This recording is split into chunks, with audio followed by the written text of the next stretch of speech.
Yes, hello, thank you for joining me. I'm Gary, this is Watch Along Leeds, and today we're going to be talking a little bit about the events going on down at Elland Road. It seems like a complete mess, and I'm going to just try and uh, offer something that's objective, try and calm everybody down a little bit. I, like Stu and a couple of other people, have been going around watching a lot of streams, videos, and all the rest of it today, and everybody's getting a bit excited, a little bit out of control. We now have a Rads Out movement, and fans being encouraged to go down with the pitchforks and start fires and all the rest of it. Utter nonsense. It ain't going to make a world of difference to Radrizzani. What is going to happen? What you think about the club, what you think about him. He just doesn't care, right? He's in business and he doesn't care. What he's in it for is for one reason only, and that is to make money. All right. Oh, I hope we're still.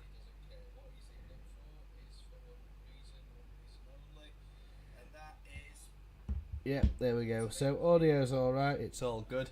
I always set a little agenda with these things, and the reason I try and set that is so that the streamer has some kind of structure to it. And if there's any participation or anything like that, or anybody wants to come and join, you want to talk. Yeah, thanks for that. Thanks for that. I do worry about audio. That's part of the reason why I'm a little bit late setting up. A number of things going on here in the background, etc. So thank you so much for confirming that the audio is indeed okay. What I try to do is go on, have a little look.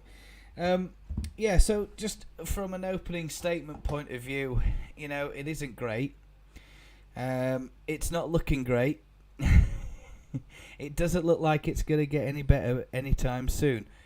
But we have to be patient with this. I think we must make sure that the transition goes through properly. When we're talking about purchasing a football club, we know that the 49'ers have been in and around Elland Road for about 18 months, 2 years approximately.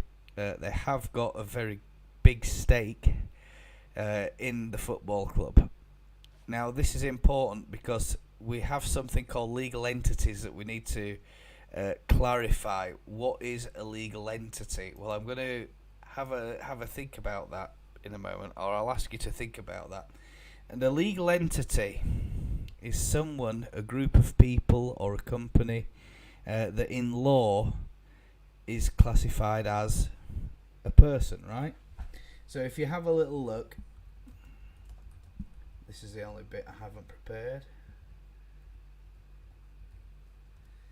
Okay. A legal entity, an individual, company, or an organisation that has legal rights and obligation. Constituency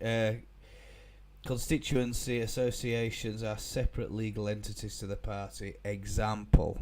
Okay.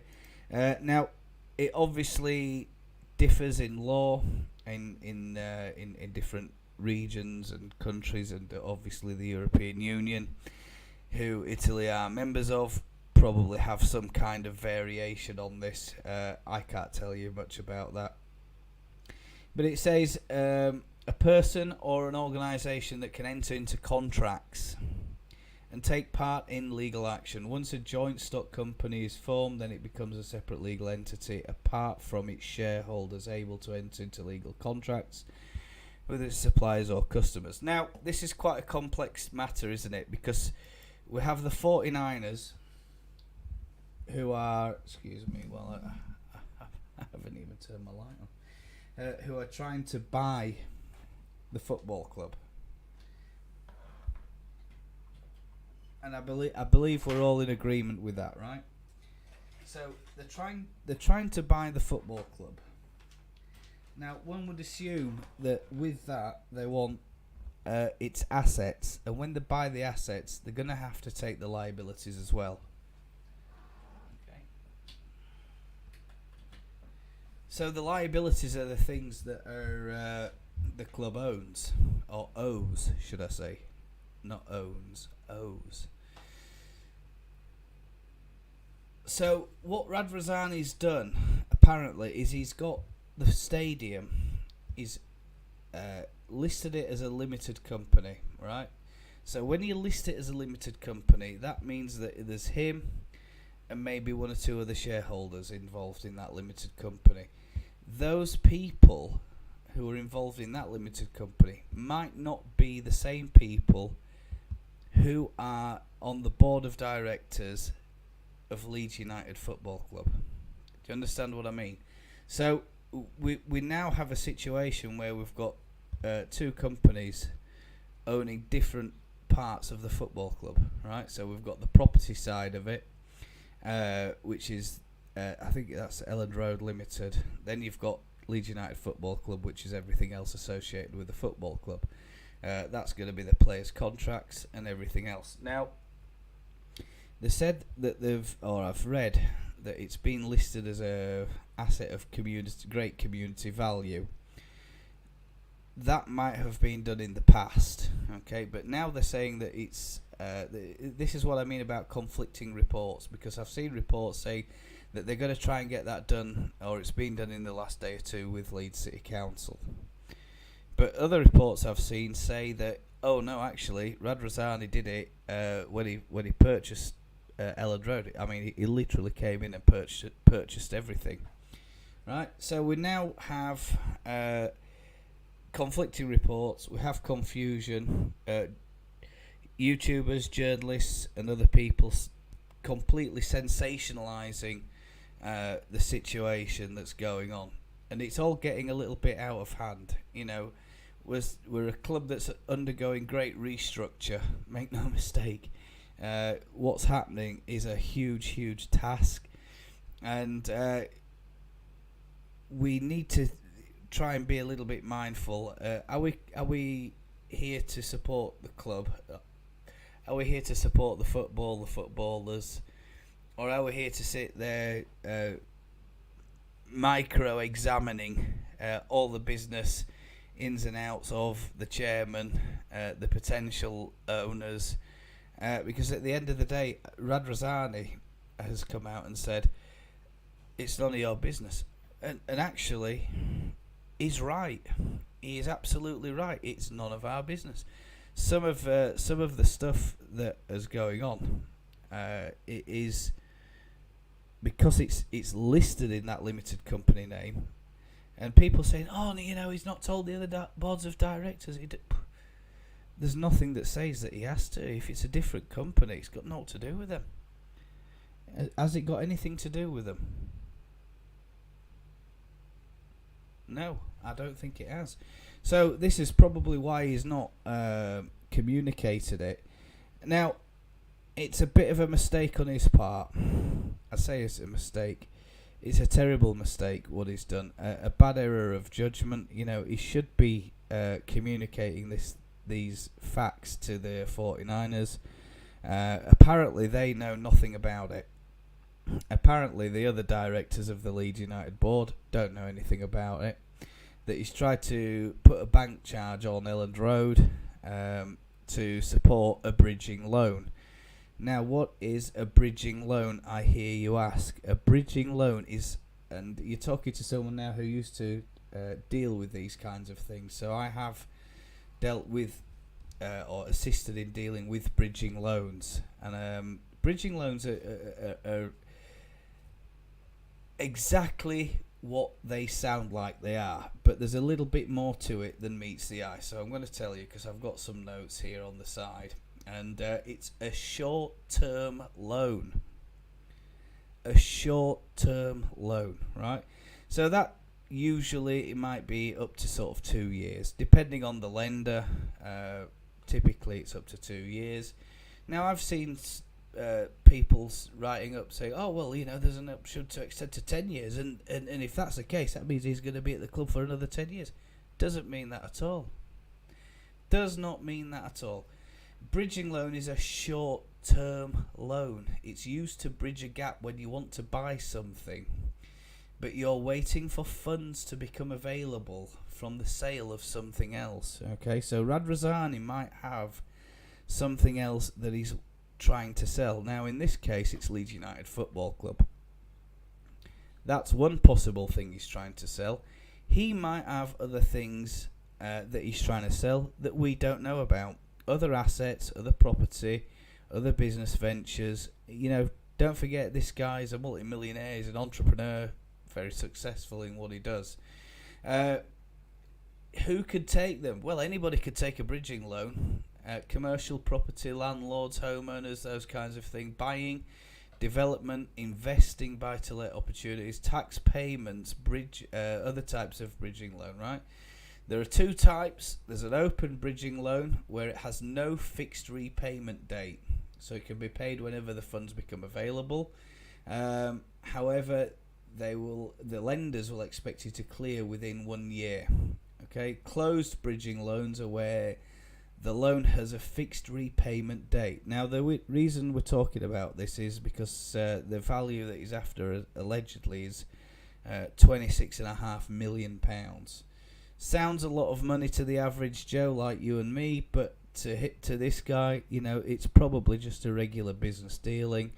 These kinds of things take place in organisations and companies around the world on a daily basis, so it shouldn't be a big deal. I honestly don't think this is a big deal. It's been completely overhyped, it's been completely overinflated, and misreported in a number of areas, a number of key areas. Did you know that bridging loans have first and second charges on them? Alright, so when you take a bridging loan out, the lender will place a charge on the property. That means if you fail to repay the loan, they'll take their repayment from the sale of the property. Well, he can't sell Leeds United, he can't sell Elland Road, okay, because number one, is this bridging loan, is it under the company or is it on Elland Road itself? Is that where the charge is? Is the charge on the company or is it on the actual property asset? If you don't have any other loans secured on the property, for example, you own it outright, then this will be a first charge. Okay, so that's what I assume it will be, alright? If you have one or more other loans, then it'll be a second charge bridging loan, which means if you fail to repay the bridging loan, when you sell or pay, the bridging lender would take their repayment after the lender has taken theirs. So, like I say, it's not a straightforward matter, isn't this? Typically, they're available up to £25 million in the UK. Obviously, in Europe, it might be a little bit different. Most lenders will allow you to borrow up to 75% of the value of the property. So, the next question then is, how much is Elland Road worth? All right, any ideas? I don't believe it is Inkit, right? Is the training ground part of this in any way? It's a very, very good question. It's down as Elland Road Limited, so it could well include Thorpe Arch. Alright, it could well include Thorpe Arch, but at the same time, it might well exclude Thorpe Arch. We don't quite know, and this is why a lot of fans are going ballistic, because he's literally told us, with regards to this company, mind your own business, no to do with you. And, the guy has got a right to privacy, same as everybody else. It's not a PLC. Now, if it were a PLC, you would then be able to buy shares in the company. You'd be able to then see the accounts. You'd then be able to see exactly what's going in, what's going out, and who has charges on Elland Road and who has charges on Thorpe Arch. So it's a difficult one to say, is that. What I will say is, for about £20 you can buy this information per property. You can buy this information via the land registry website, but people are I'm not going to mention any names, but people are saying, oh well, I had a look on the land registry, there's nothing there, blah blah blah. This only happened in the last 48 hours. It might take a week, 2 weeks to update the land registry. right? This kind of thing doesn't happen in a flash. It isn't Instagram. You're talking about multi-million-pound deals that have a legal process to go through. Don't forget, there are going to be lawyers involved in this. They aren't going to be able to talk about it for confidentiality reasons. All right, accountants, same thing. They're not going to be able to talk about it for confidentiality reasons. So it's up to Radrizzani whether he wants to come clean about it or not. He obviously doesn't see a big problem with it. I think he'll get the money. He'll pay the loan off very quickly. The charge gets removed on Elland Road, and everybody moves on. You know, I think it's really been blown out of all proportion. Is this? You know, we also sit there, and I was reading today, the 49'ers have worth $5.2 billion, and if they take over Leeds United, it's going to put Leeds United higher up in the food chain in terms of value than Liverpool and Manchester United. No, it isn't. You know, the money these are values. Values. It doesn't mean that it's cash in the bank that they can just pull out 100 million at any time and say, right, we want to go out and buy ABC player, and we need the money in the next 24 hours. They can't do that. You know what these companies will do, because these are assets. They're assets under management. They're physical assets. So it's the value, right? The overall value of the assets is reported to be $5.2 billion. They don't have $5.2 billion sitting in a bank account somewhere. And that's what's going on here with Radrizzani. You know, he's finding it a bit tricky to get all the 26 million pounds. That money's not easily available. So what he's going to do is try and finance the purchase of Sampdoria based on the value on Elland Road as a physical asset. Companies do this stuff day in, day out. It's part of the inherent risk of having somebody coming in to the club, purchasing the club. And let's just not forget what Radrizzani has done for Leeds United since 2017. If he needs to borrow Elland Road for a short period of time to fund the purchase of Sampdoria, let him get on with it. The other thing as well is he said, or it's believed, that he wants to have like not just one football club but a network of football clubs, a bit similar to the Red Bull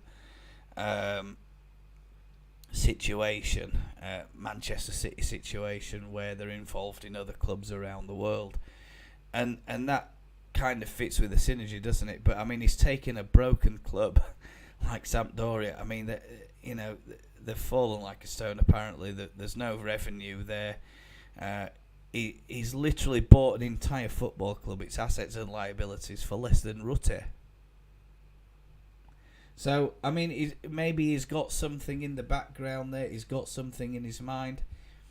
Is it their academy? Does he know something that's going on there that might not be valuable at the minute, but the value will increase?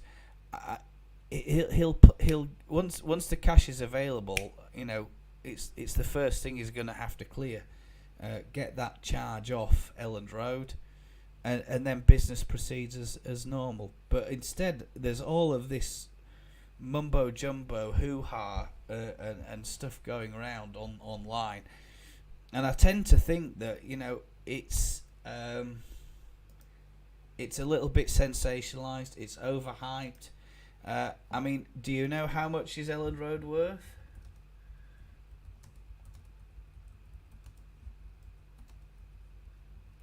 You see, you have two types of valuation. You have a rebuild cost usually, and then you have a market value. So the two are completely different. With this being a football stadium, it's different to your normal commercial properties, right, and things like that.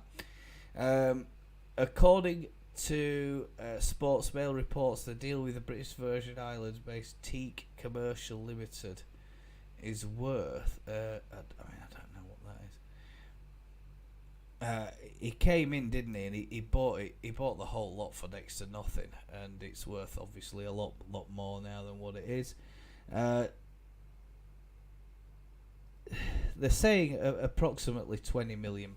So that's your market value, right? Let's imagine then that Leeds United, as a footballing entity, no longer exists. Halifax Town suddenly, out of nowhere, have a miraculous Wrexham type moment, and they're looking for a new football ground. What are they going to do? Well, we've got Elland Road down the road. We can buy it, £20 million. There we go. We're in. Halifax Town now have a new home at Elland Road. That's your market value. The difference is then you have rebuild cost. Alright, so if the whole thing was gutted by a fire, how much is it going to cost to rebuild? And I'm pretty sure by the time you finished, it cost a lot more than £20 million to rebuild Elland Road. Now, the prices of this have obviously, they might well have fluctuated because of the fact that we're no longer in the Premier League. And I understand that, so I think everybody, fans, everybody just needs to calm down. It's going to be alright. He's not being a snake, necessarily. Being a snake in the grass. He's not trying to pull the rug from somebody. But he's going to try and maintain his position in Leeds United, I think, as a minority shareholder. Alright, so he only needs to sell 5%, I think. 5 or 6, probably 6% of his shares to then become a minority shareholder. Will he still retain his role as the chairman in that situation? Well, it depends on what the 49'ers decide. Like I say, I'm commenting now on some of the things I've seen online today. The 49'ers aren't just going to walk away from Leeds United. Alright, some people say, I wouldn't be dealing with this guy. He's a total snake. Is this, is that, is this? You don't know what's going on. All you're being told is what you've read from a journalist. And that might not be the 100% real story. It might not contain the full set of data. Keep calm before you start jumping to conclusions and worrying yourself to death, hyping yourself up over all of this. It's got nothing to do with you, right? He has got his legal obligations in UK law that international European law to worry about. The 49ers also have the same. So, this kind of thing happens all the time. And in fact, nobody's actually said that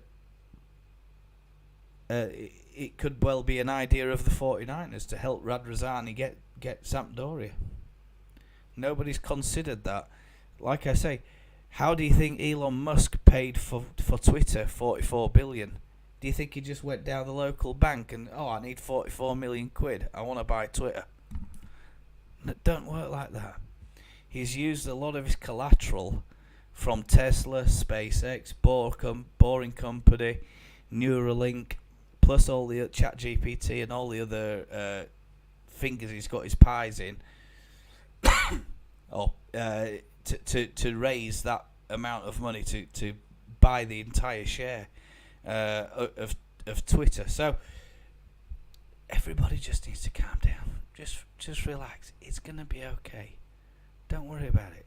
It's just business, and that's how the business world works. I'm nowhere near that level. All right, but I hope that now that I'm explaining it in the cold light of day, that it makes sense. That's number one. It makes sense what he's doing. Whether he does it or not. It's none of our business. It's going to help him purchase Sampdoria. And look, if you hate him that much and he does decide to leave, and the 49ers do say, you know what, Rads, thanks very much for all the hard work you've done. We're going to pay you this, and this is what we believe Leeds United's worth. We believe this to be a fair and reasonable offer, but we don't want you to have any involvement now in the dealings on or off the field of Leeds United Football Club. Do you want to take it? Take it or leave it. Well, they're obviously going to make him a good offer. And he goes. Right? It's fine then. You've got yourself all upset about all this stuff. Calm down. Relax. Yeah, interesting one. I wish we knew. I don't have the information on that. Land Act Registry would be able to tell us that, but I think, my guess would probably be yes, it probably does, because when he came in, he bought the whole lot. Unless he's got another company with Thorpe Arch separately registered. Now, why has he done that? And a lot of people are sat there, oh, he's done this. Why do you think he's done it? He's a businessman. There are tax benefits to doing to listing Elland Road as a place of great community value, right? CGT, capital gains. There's all sorts of other tax benefits and breaks. I'm not going to go in and tell too much about that because I'm not an expert. I can't tell you exactly how much money or what figures or percentages are involved, but that's what the reasoning or the rationale is behind what's gone on. I don't believe it is Inky. No. Right, okay. Oh, wow. There you go. Newcastle owners are another example of what their assets are worth compared to what is actually available. Yeah, I mean, Mike Ashley up there, he was trying to sell Newcastle for years, wasn't he? I mean, he was valuing it at unbelievable amounts of money, way more than what we were that we're worth. What I don't know the ins and outs of Mike Ashley and Newcastle United. I don't really care. I know that they absolutely despised him up there. Again, you've got all these ventures, Sports Direct and all of this stuff, but when the Saudis came in, they finally they took all of that down, the Sports Direct signage and stuff like that. Did they call it the Sports Direct Arena or something like that? Changing the stadium name. I mean, imagine if the 49'ers come in and say, well, we're going to call it the San Francisco Stadium. I mean, it's like Radrizzani when he came in and he came up with this badge idea, isn't it? You were just sat there thinking, what the hell is that?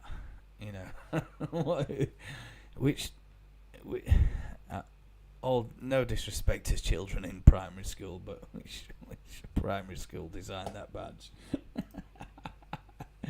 I have to beg your pardon. I have to confess, I was worried with the working relationships between the 49'ers and Radrizzani. I think disabled team, and I mean, this kind of thing happens in the US all the time. It's nothing new. The Glazers did it with Manchester United. FSG have probably done something similar to get leverage and that's what it's called, isn't it? Getting the leverage. So you're using your current assets to buy something that you can't actually buy with cash. That's what literally leverage is. So I can see a situation where now the 49'ers isn't just one person. It's a multiple number of people involved in that setup. And like I say, all I've seen so far is the York family. Now, there are privacy laws in the USA, and it's interesting that in Delaware, the people who are involved in a company have total privacy on their business dealings. So it's not easy to see, or it's very difficult to find out the information as to who is behind a certain company or an organisation. We could be talking someone major, and it's been reported. I say it's been reported, but I've heard a couple of people say that, it's people high up in the White House, but we don't know who. I mean, what the hell does that mean? You don't know who? Of course you don't know who. Why is that? Because the laws in Delaware protect the owners of businesses' right to privacy, so they don't have to declare themselves. Right? For all we know, it could be someone like Nancy Pelosi. If it's Nancy Pelosi, here we have a politician whose annual salary is about $200,000, but her assets and net worth are reported to be anywhere up to $150 million. She's so wealthy that she's had to take a step back from her share dealings and put it all in her husband's name. If you have a Google what happened to Paul Pelosi, right, and you'll see what I'm talking about. There's all sorts of murky goings on in American politics, and if that is getting involved with the 49'ers, and the 49'ers are coming to Elland Road, it could open a can of worms that nobody's envisaged. All right, I think that it's good. I think they probably have. It wouldn't surprise me if they've said, what, Andrea, we completely back you. Do that for the time being. When you get the chance, pay off the charge. All right. It might take a few weeks, but you need to get this deal over the line. Go get it bought and put a charge on Elland Road for a few weeks. It could be that short of a time frame for this charge. Some of the stuff I've read as well, it's outrageous. Absolute. Calm down. We don't know the facts. We don't know the full story. He's already said people are misinformed, and people are believing what's online. And people are writing about stuff that they have actually no knowledge about. And I can understand why he's quite incensed. I would be the same if I were in his shoes. Like, I've given a lot to this club, and this is how some of the fans treat me. Now, I have seen, and I will say, I have seen a number of fans actually say, trying to give the same message that I am, that you're making mountains out of molehills. There really is no big deal about it. Calm down. It's okay. Don't worry about it. All right, it's fine. Relax. Newcastle owners are, well, we've already talked about that. I have to go, don't be worried about it. I'm not worried. Now, I'm not in the UK when this massive protest is going to happen.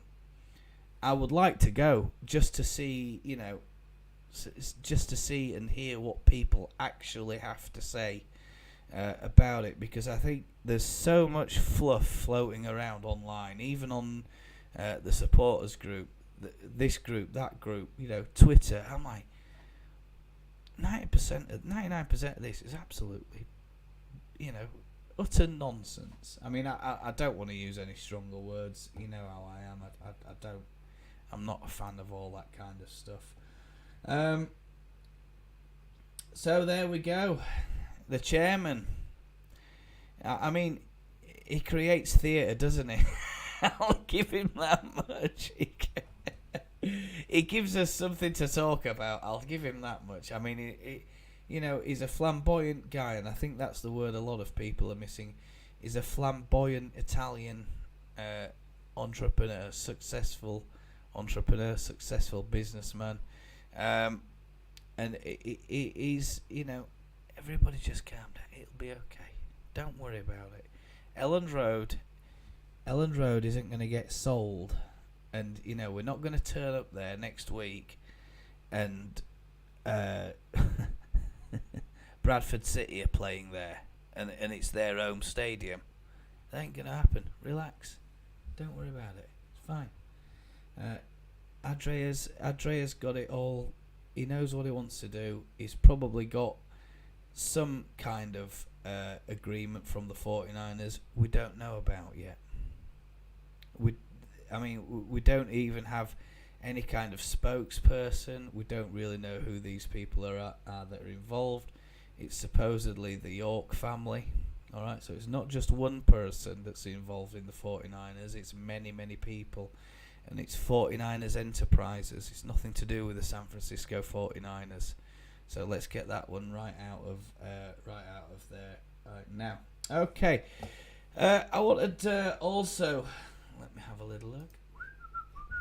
I was going to talk a little bit about the squad and the situation and the state of play with the squad.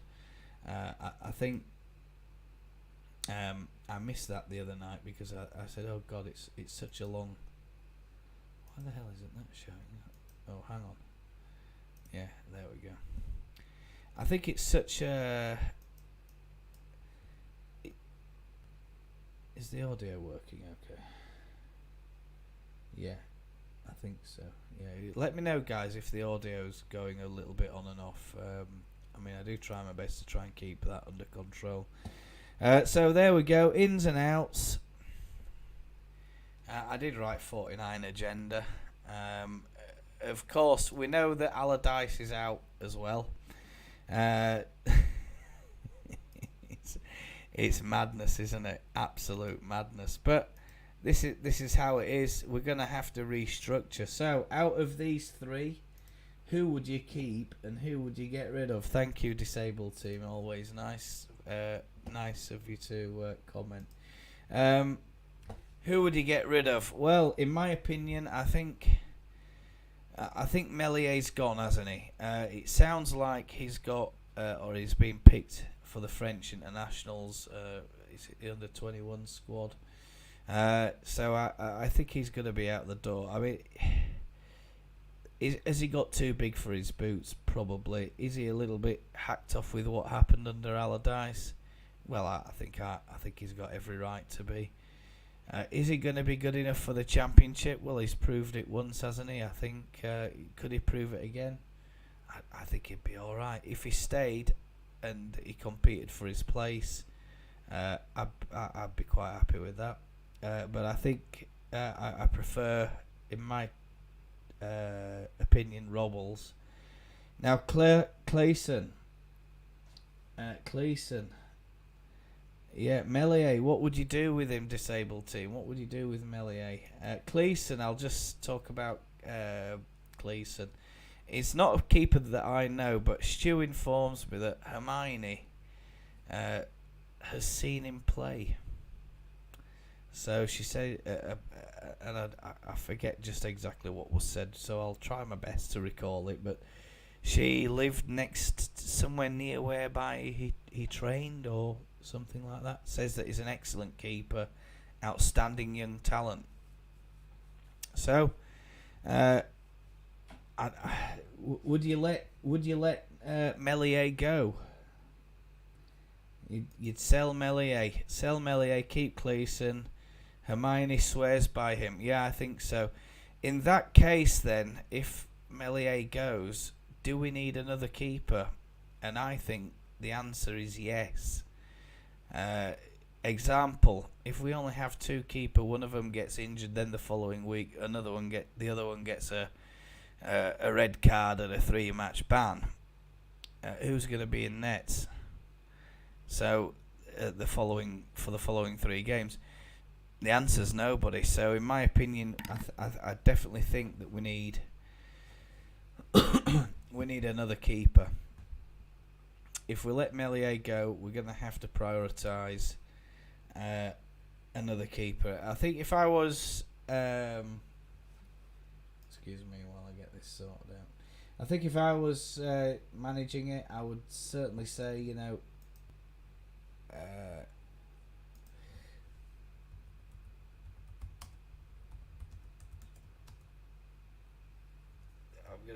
I'm just gonna put a banner up here so people know what we're talking about. I think if Meslier goes, we definitely need another keeper. Who that would be? Difficult to say. I mean, I don't know much about the players in the Championship. I've not spent any time studying the Championship at this point. But I think, like anything else, I mean, I don't even know why I'm talking about this, because of course today we've had the news that Allardyce has gone, and who's going to replace Allardyce?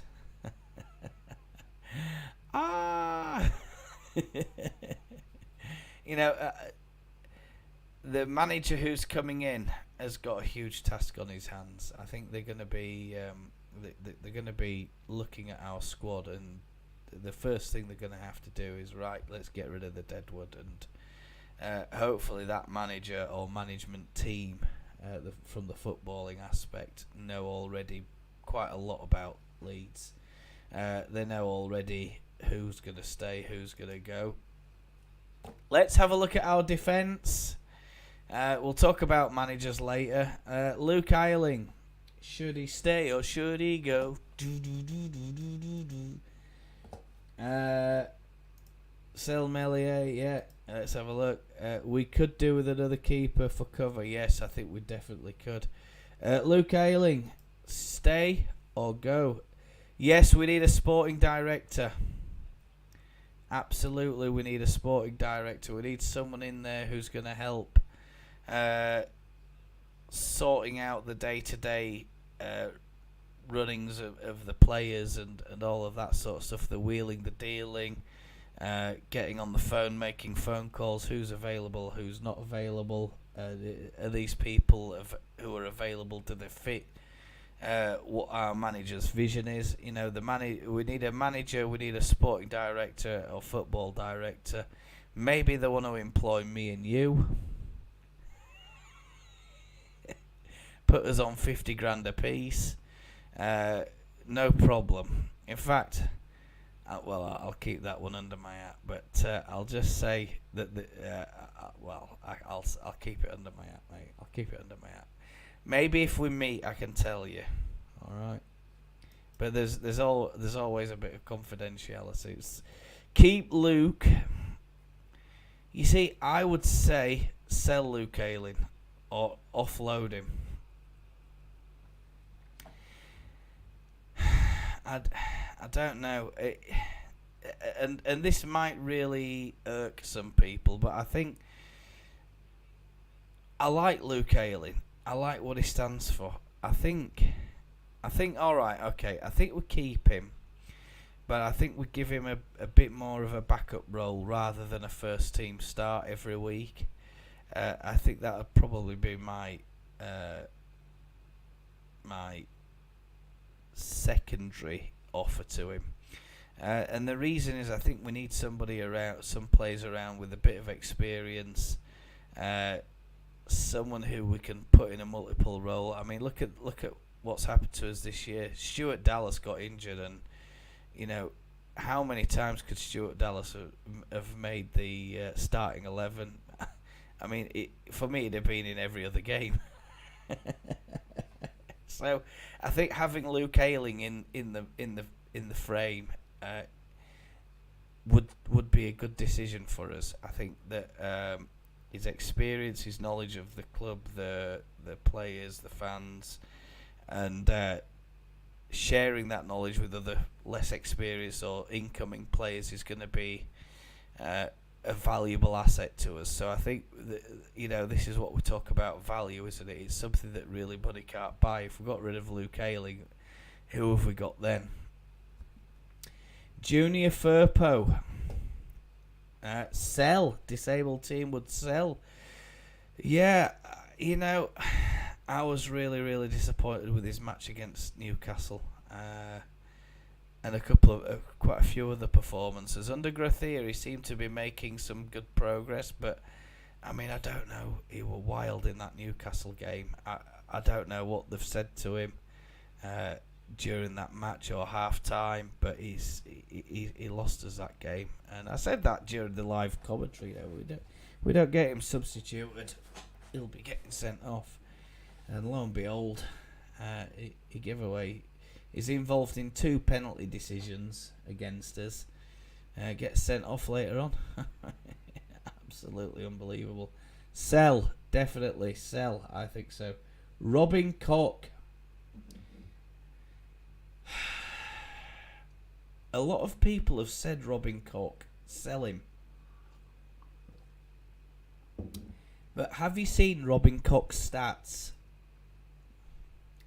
Have a look at them. They are actually quite impressive, and I think maybe under Allardyce, I don't know if that role of attacking midfielder or whatever it was supposed to be was him. But Robin Koch, for me, he probably struggled in the Premier League, but I think with all the turmoil that we've been through, has probably had an effect on his game. But his stats generally are very, very good. So I would probably think about him. Yeah, this is an interesting one. I think Meslier did. I think Meslier lost interest. And the worst one for me, Meslier, was what's his name? Was it Leighton Baines? That goal against Everton. We were playing Everton. I mean, the positioning on that was just, I couldn't believe it. But that wasn't the only one. I've seen when you look back at the replay, hindsight is a wonderful thing, and we get that benefit of looking at replays or re-watching matches again and looking at where the mistakes that he's made. When I say mistakes, positional mistakes. His positioning sometimes is all over the place. And I mean, I'm not a goalkeeping coach, but even I can see the obvious with Meslier. It's really, really frustrating. And I mean, I don't know if it's all this nicey stuff, isn't it? But someone's got to be in there saying, look, we need to review your tapes, review your performances during these games, and let's see how in future that can be corrected. I think that we're in a, he's a talented keeper. Don't get me wrong, but I don't think his heart is in it for Leeds United. I really don't. I think I'd probably be tempted to move Meslier on for that one. So yes, Inky, I think probably you're right. We went through a period where he let in 10 goals in 11 shots he faced. Yes, yeah, he did. Was it 11 in 11?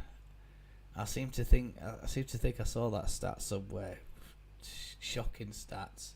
Stats are one. I love stats. Love them. So yeah, I think so too. Which is unlike him. Yeah, don't forget, you want to discuss this online, there's a link in the description. There should be a link in chat. Have I put that link there? I'll favourite it. Now if I favourite that, does it go to the top? I don't know. Let me live chat's moved on mobile. No, I don't know what's happened to it. But yeah, anyway, whatever. Coops, are you going to keep him or retire him? Keep him or retire him? You see, it's difficult, isn't it? We've let in an unbelievable amount of goals in the Premier League, and everybody said, bloody back fours, bloody crap, blah blah blah blah blah. But don't forget, we've missed people like Stuart Dallas, Tyler Adams. These two characters. I think in the team, that makes a massive difference to us. Does that, and it probably helps the defence out, makes them look a lot better than they actually were. So have the defence have been exposed this season. I mean, look what we've had. We've had Rocker and McKennie. It looks like those two are probably on the way. McKennie as well. I mean, I've seen other people literally hammer him this season, and suddenly we talk about the long throw in, and we've been a bit harsh on him and blah blah blah blah blah. No. The long throw is one component in his game, and if he can't defend or he struggles tracking back, that must be addressed. It must be improved and developed. And if he can't do that, there's no room for him in the team, I'm afraid. We need people who are prepared. We need athletes who are prepared to run, prepared to put a shift in, prepared to break up play, prepared to track back, put the body on the line, and we just haven't had that in the Premier League this season. We've seen glimmers of it once or twice, but not enough for me. Clearly not enough for anybody. I think you keep Coops as club captain. Yeah, I mean, it's an interesting one, isn't it? I mean, I would be tempted to say, probably he's had his day. He's had a lot of injuries. It might be time for him to move on. But then again, we're moving down to a lesser standard of football. But just because the standard is low or lower than Premier League doesn't mean the games will be any easier. And I think with the amount of games that we're going to have, it's 46, isn't it? That's before you start talking about Carabao Cup, FA Cup, and all the other mumbo jumbo that goes with it.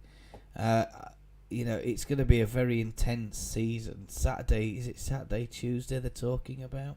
Leeds United Friday on the 4th of August. They're going to put us on TV. They must do. Llorente. Didn't Llorente win a European medal? Did Roma finish runners-up? Chat, you tell me, because I don't know. I haven't followed any of it, but I heard that he was on his way back to Leeds anyway, and Roma didn't want to sign him. So, is there any truth in that, chat? I don't know. Of course, we've missed him, Stuart Dallas. Is he a stay or a keep? For me, I think he's a keep. I'd probably be tempted to keep Stuart Dallas. Yeah, Llorente played in the final. What was that then? Europa League final, was it? Stu, you should probably join us if that's you. Or is it Liam? I didn't see that game. I'm not really that interested in it. What I am interested in is Leeds. Maybe they should pick this old 40-year-old guy here with some glasses on. Put him in squad. Pascal. Oh God, Pascal Strout. Ship him off or keep him? My opinion would be Roma lost the final. Yeah, I heard that Jose wasn't happy about it. He threw his medal in the crowd or something. He was livid by the sound of it. Yeah, I heard about that. I think I'd probably be tempted to sell Pascal. To be honest with you, sell him, or I don't know if we're struggling to get any half decent money for him, loan him out somewhere. Roma lost the final. Yeah, I'm told that. Yeah, Rasmus. I think Rasmus will be all right for us in Championship, and I don't think Wober will stay. In fact, I think Wober and Koch are probably the most two likely players that are going to go. I don't see, or I haven't heard very much from them. I think Wober kind of apologised, didn't he? I think I like Wober. I want him to stay, but I think is he going to stay or not?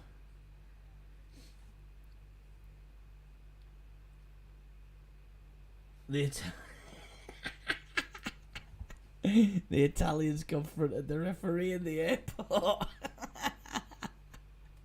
I heard a bit about that. I'll have to try and find some footage about it, because I heard there were all sorts of chaos. What was that game where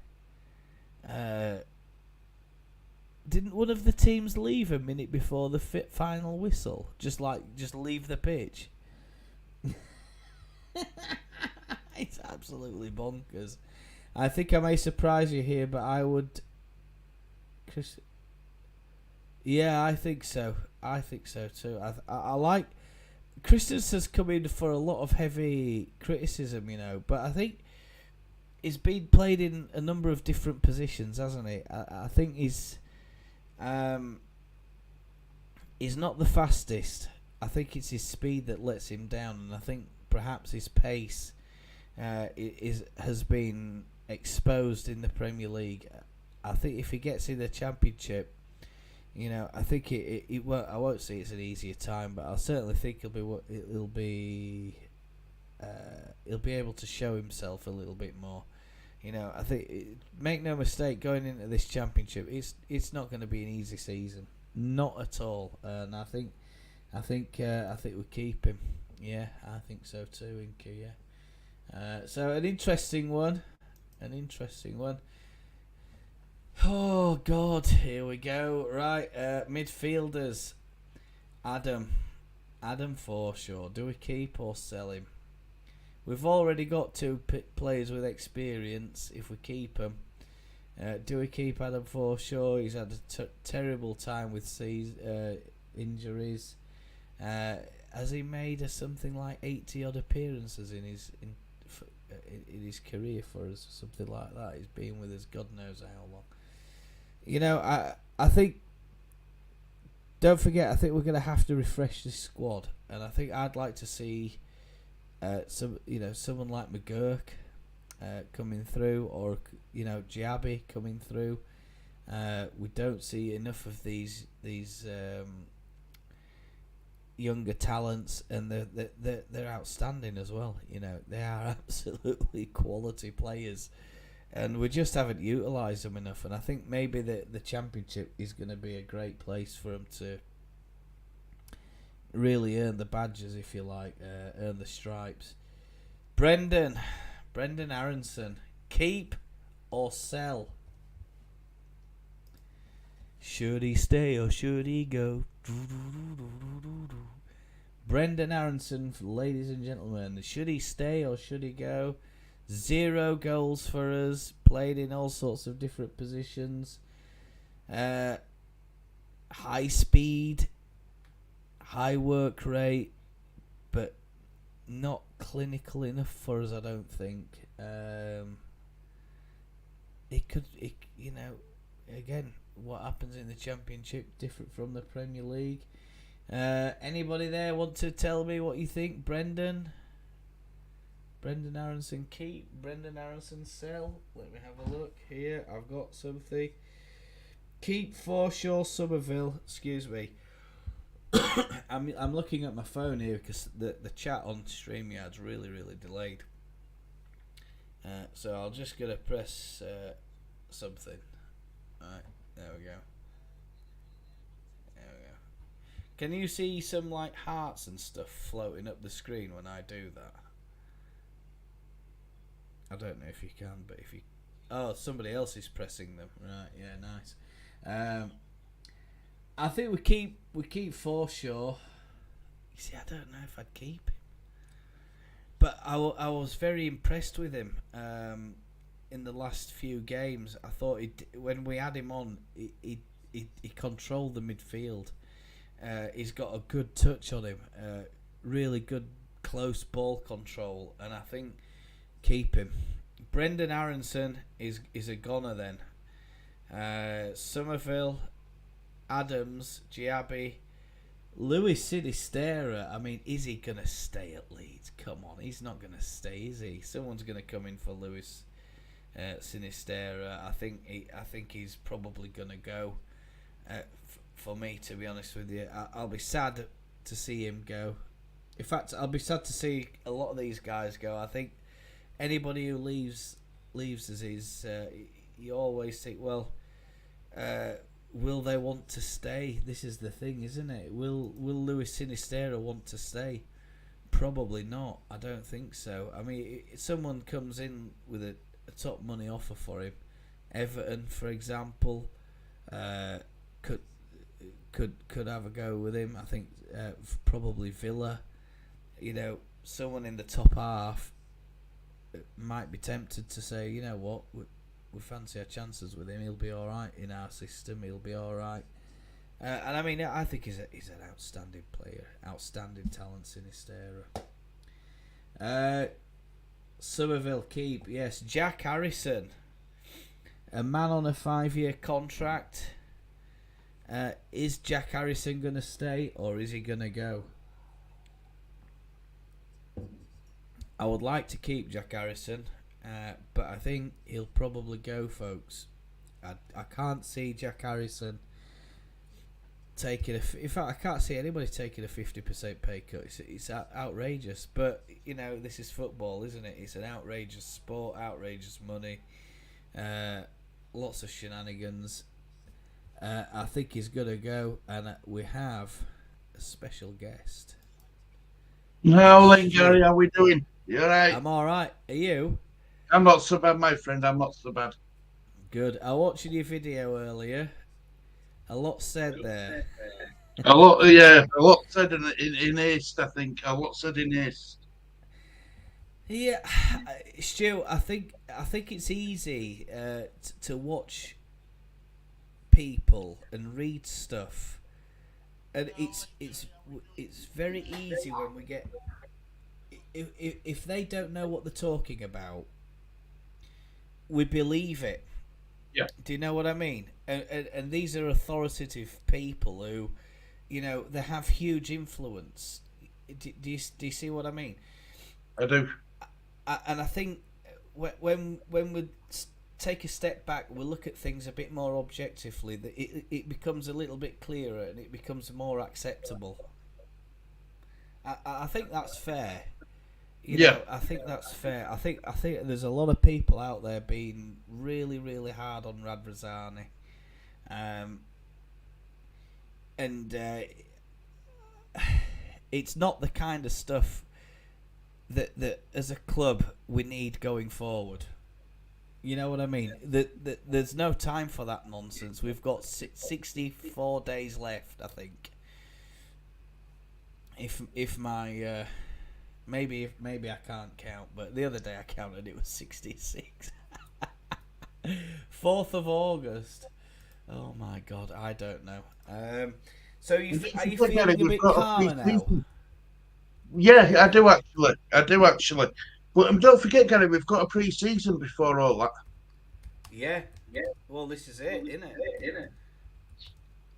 Stand by while I just try to do what is it? I've got an echo coming back here. Let's just do it. Right, let me just close all my stuff down. What I've got open, I've got all sorts open, haven't I? Right, is that better? That's better. Yeah. Yeah. Right. Everything's closed down. I think so. Yeah. Good. So yeah. No, it might be. I'm wondering if it's me. Just a minute. Let me mute that. Is that better? Test. I don't know. Yeah, I think now we're being a bit more objective. I think we're going to be a bit better. We need to just. Everyone needs to calm down, Stu. I know. It's easy to get emotional, I think. Believing the stuff that's being put out there, and I think Radrizzani is taking a lot of heat. And it's not necessarily all of his fault, but you see, people want transparency, and he's not giving it. I think that's where his problem lies. The fans are accusing him of this, that, the other, and it's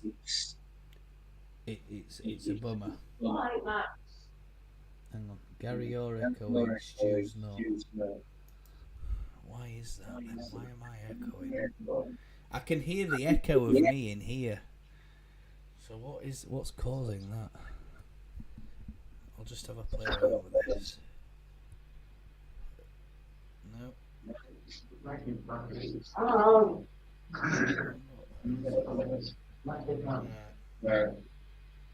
that better now? Yeah, I can't hear echo. You can't hear the echo? No. No. I can hear myself in my audio. Just a second. I might have to just change this around a bit. I'm gonna have to speakers in headphones.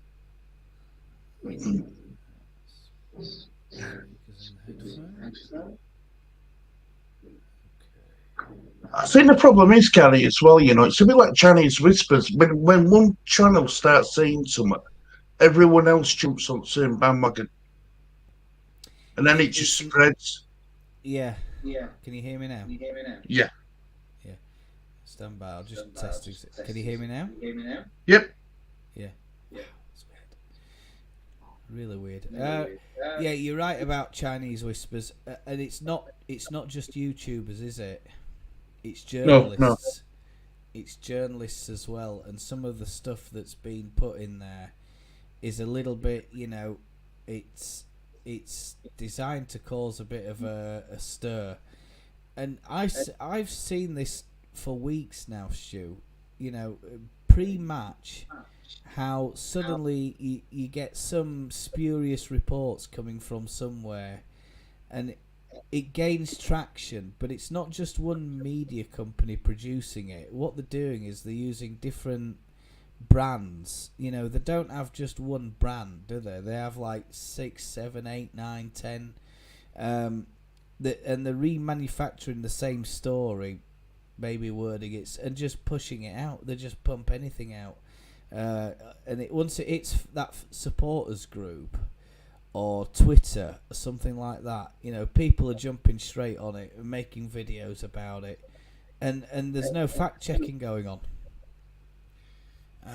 It's really, but you see, it's you know, the internet's like the Wild West. There's no regulation, you know, or very little in terms of. Okay, YouTube can regulate stuff to a certain degree, but that's it. After that, you know, they're not going to know. Yeah. It's crazy anyway. Right. Do you want to carry on with this stay or go, Stu? Yes, stay go or on, go. Matt Rocker. He's one that's coming for a lot of heat this year. Would he keep him, or does he get the axe? For me, he gets the axe. Again, another player a bit like Minsley. I think he's lost interest in Leeds United, Gary. Yeah. I really do. I think. Go on. Yeah, I just think he's lost interest. He hasn't been right. Let's be honest. He hasn't been right since that free kick he gave away against Palace in first half. Right at death at first half, if you remember.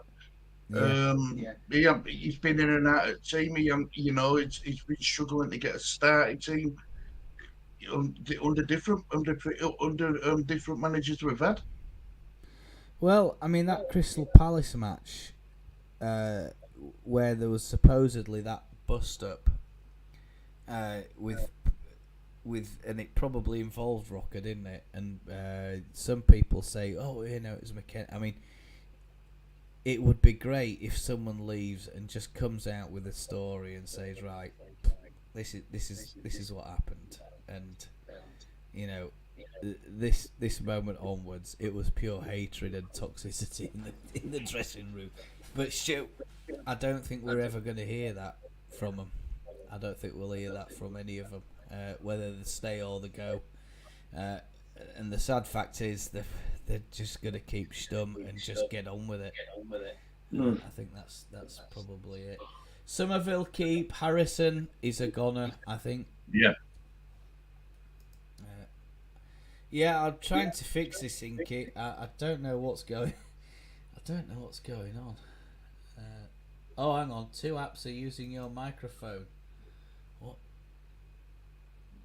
bloody hate, Windows does my nutting sometimes.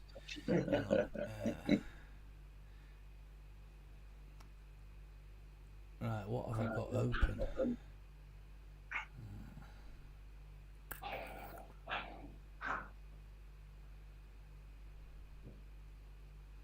Allow desktop apps.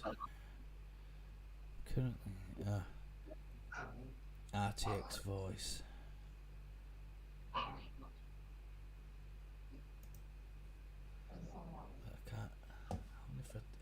I wonder if I turn that off, that RTX voice, it'll work a bit better. Maybe I should go into StreamYard and try and put the cancellation on the audio. Just give me a second. Cancellation. Testing. Echo cancellation is off. Echo cancellation is off. Right, can you hear me all right, Stu? Yeah, clearer. A lot clearer. Yeah, that's better, is it? Yeah, it must be the echo. What I've done in the past is switched off echo cancellation on StreamYard because I have something called NVIDIA, and that's like a GPU audio plugin, and that should be doing that all for me, but I don't think it's working as well, so maybe I need to just adjust the settings on that to try and cancel the echoing and stuff like that. Noise, I'll just increase that a little bit. Does that change anything? No. I watched I watched the replay, and Hermione was right. When I watched the replay of that live stream the other day, I was like, "Oh God!" So at some points I sound okay, and then at other points I can barely hear myself. So she's right what she's saying. She's completely spot on. Anyway, let's move on. Tyler Adams, is he going to stay or is he going to go? I think he's too good of a player to stay, Gary. I want him to stay, of course I do. But I just think he's too good. I think there's too many clubs monitoring him. I know Liverpool are monitoring him, and I know Arsenal are looking at him as well. The problem is if they come calling, I don't think we can't stop him. No, I don't think so. A big money deal for him, I think. Yeah, 100%. I think it's going to have to be a big money deal. I think if someone comes in and they put God knows how much on the table, we can't stop him and say, you know what, nah. You're going to have to resign yourself to the fact that some of these players are they're not deserving of Championship football, and it's probably going to be career threatening for them if they do stay in the Championship. Aronson won't last 5 minutes in Championship. He'll just get kicked. He'll just get kicked into stands most of the time. I think some at places where we're going to end up playing. Innit? Goodness me, I don't know. Giabi. Yeah, I get that, Inky. Yeah, I know we have a difference of opinion, but I think Rads is going to still have a hand in Leeds for a little while longer yet, unless the 49'ers are going to say, right, you know what, enough's enough. We're going to pay him what he wants and just get him packed up and send him on his way. I hope that I can understand that that's what you want. That's what most fans want. But I can't see that happening just as quickly as what most people are hoping for. I think that's the best way of putting it. Thank you for that. I hope that. Sorry about that. I don't know what's going on, mate. It's like Windows controls all your audio and it makes adjustments in the background. There's bugger all you can do about it until it's too late. But you always keep trying, always keep improving, and that's how it is. Giabi, he's going nowhere, surely, Stu. He's going to be staying with us. I want to keep him. Yeah, I wanted to see him more in Premier League. To be honest with you, I thought there were games this season that, uh, why are we not giving him a run out? Is beyond me. It would seem the perfect fit for me. I mean, people keep saying, "Oh, he's too young. Is this? Is that?" We were putting James Milner in the starting 11 when he were a 16-year-old. 16-year-old boy, wasn't He was not but a boy. He barely finished his GCSEs, and we were shoving him in the starting 11 senior men's team. All this nonsense about 20, 21-year-old. Oh, he's too young. Is this? Is it? Nonto's 19, and he will getting a start.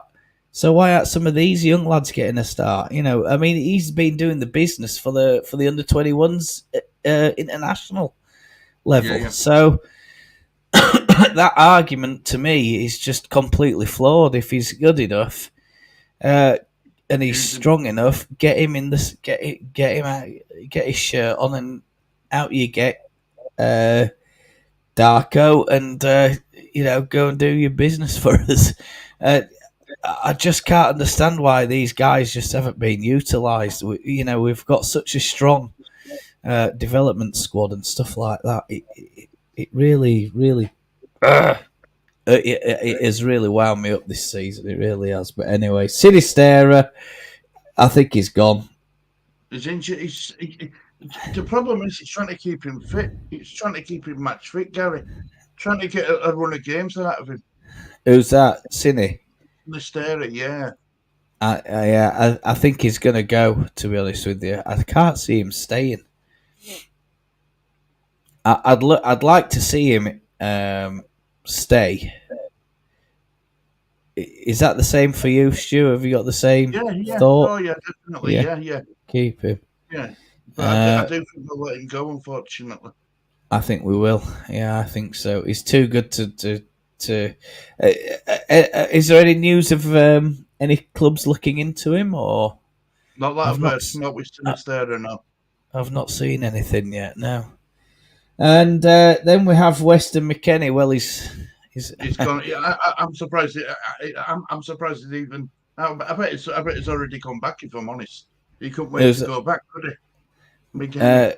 Is he gone to Italy then, or is he back in the US? He'll go back to his parent club, Juventus, won't he? So that was a loan deal, wasn't it? But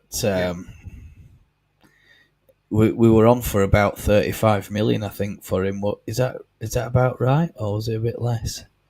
About that, wasn't it? About that, I think. Yeah, I'm glad we unkept him. Well, I am. I think a lot of that toxicity in this dressing room, some of it's probably come from him, I think. Yeah. But him and Adams are great mates and all the rest of it. And Adams has obviously been out, and I think it's a bit like the Pogba and Kante situation, isn't it? Kante always made Pogba look good, but when Pogba was when there was no Kante, Pogba just looked second rate, or most of the time couldn't be bothered. Sam Greenwood. What's his position, Gary? Please. Sam Greenwood can be. I think he can be a left or right winger.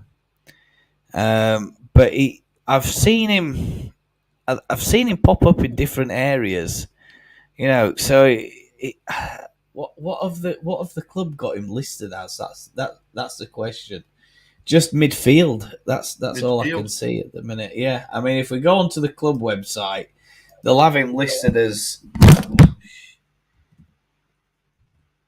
Just a minute. Bloody hell! Knock my mic over, man.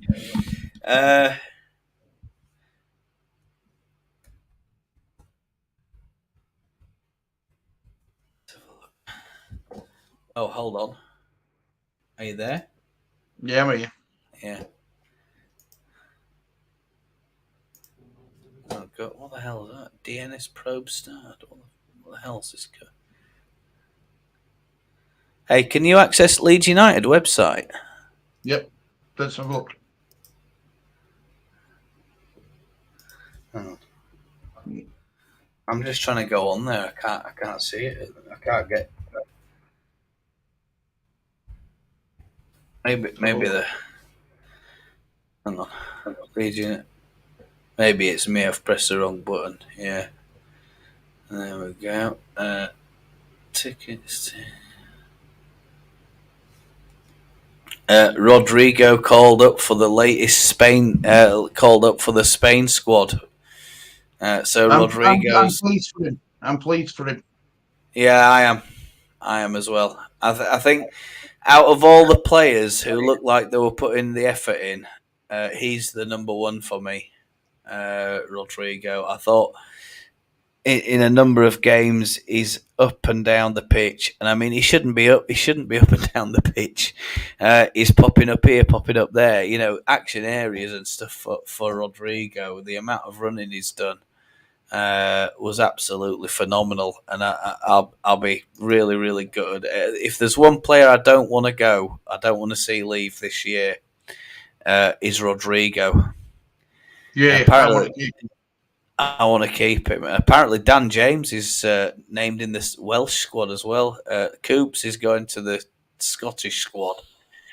Melier in the French under 21s. I thought Melier was about 23 anyway.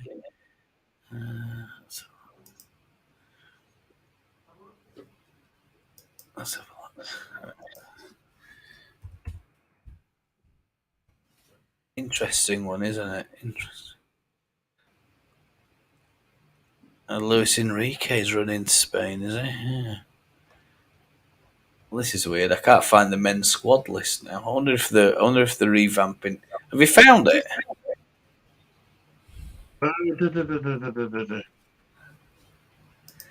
No.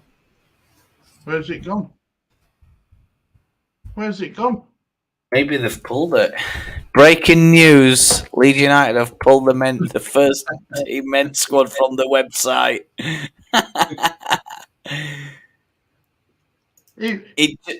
Go on. I'm on Premier League website, and I can't on the actual Premier League website as well. Yeah. Got Greenwood down. Yeah, they have. It's a forward. They've got him down as a forward.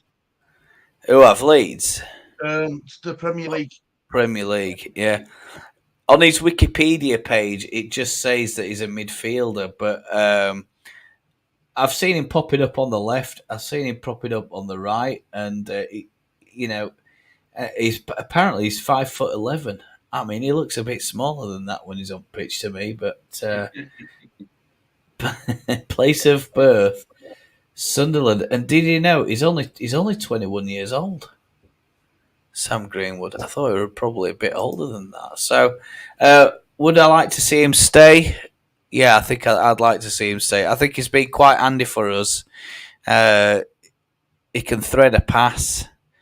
Good bit of quality with set pieces and stuff like that. So, I think I'd like to see Sam Greenwood stay. Stu? I agree. I agree.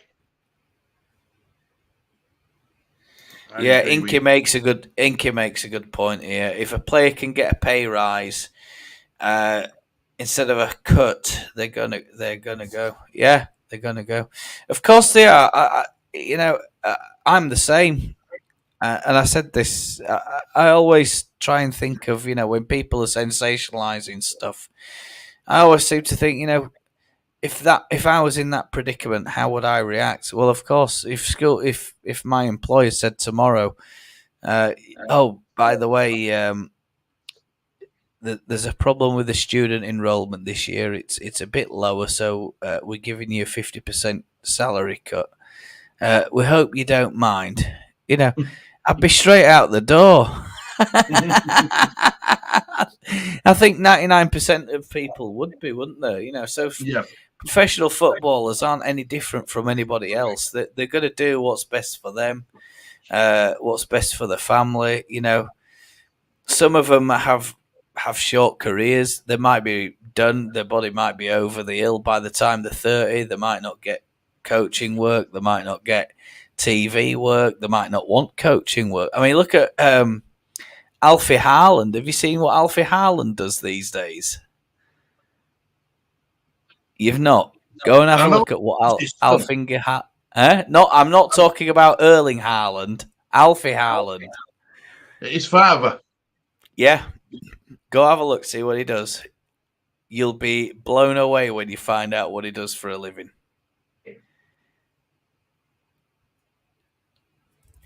Google it and tell me the answer.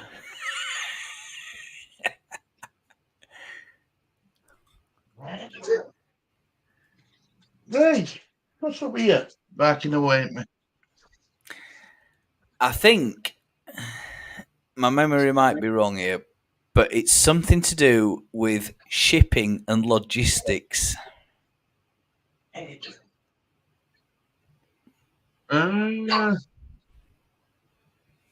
Let's have a look. What's he done? I'm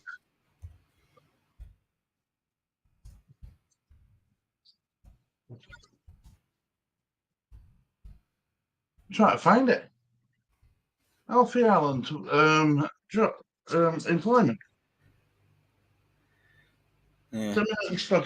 Come on, Bugalooks.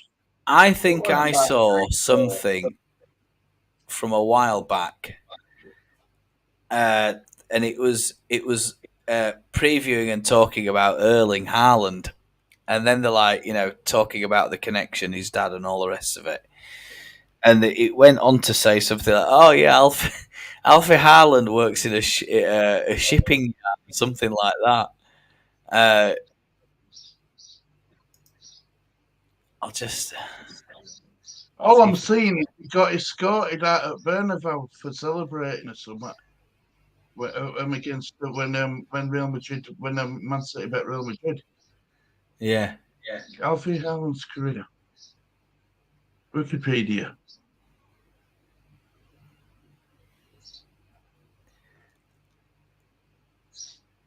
Yeah, I seem to think I saw it on Sky Sports.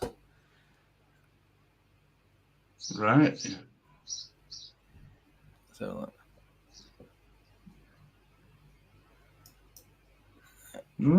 I can't find it. hang on. We got it.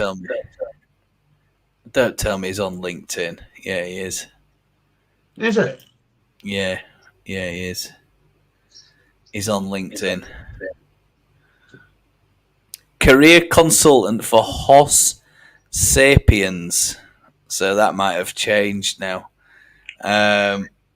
Hoss Sapiens, I don't know what the hell that is, but it sounds like Stavanger area, Norway. But it it's hilarious. I mean, ex-professional footballer is on LinkedIn. Go and have a look. It's there. But I seem to think he's got nothing to do with football anymore. And I think it might have been shipping, and he's like logistics and like literally counting containers or something. Correct me if I'm wrong, chat. If anybody sees this on replay, yeah, Alfie Haaland. I loved Alfie Haaland when he played for us. Great player, and that swine who nearly tried to end his career should have been banged up, I think. Yeah. Yeah, dirty swine on him.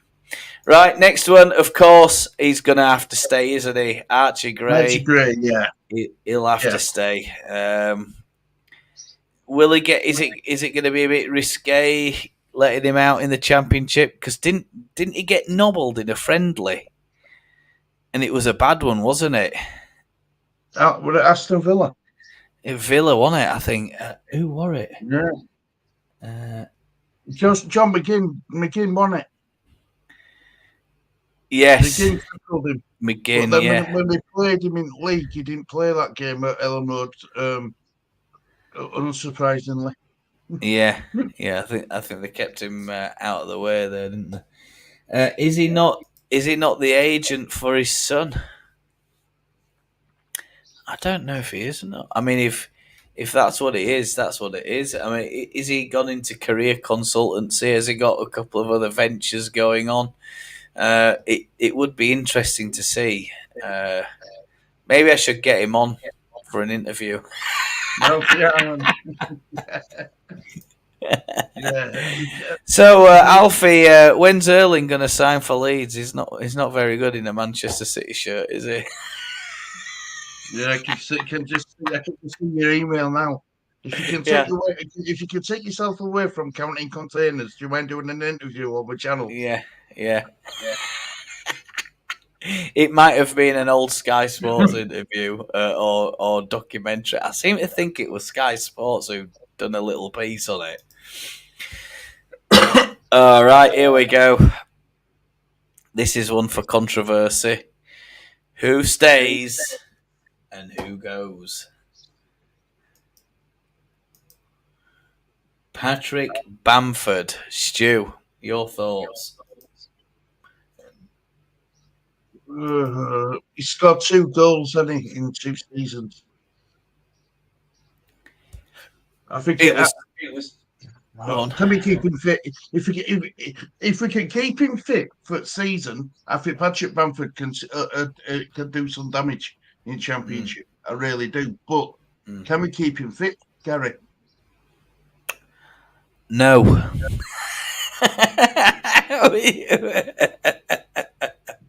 No, we can't keep him fit. I think.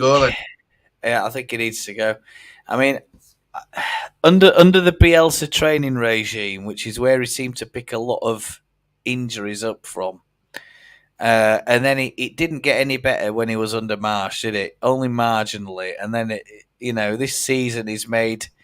Is it 20? I think I heard 23 appearances. I might be wrong, and it's 2 goals.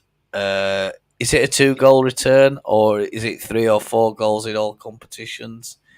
I don't know how you'd count it. But the only ones I'm interested in is the league. I'm not too bothered about the FA Cup and all the rest of it. I think it's. I think if he gets to 70%, allegedly his salary is 74 grand a week. So, if you say that the club are going to put him on 35 grand a week, is he likely to accept that? Probably.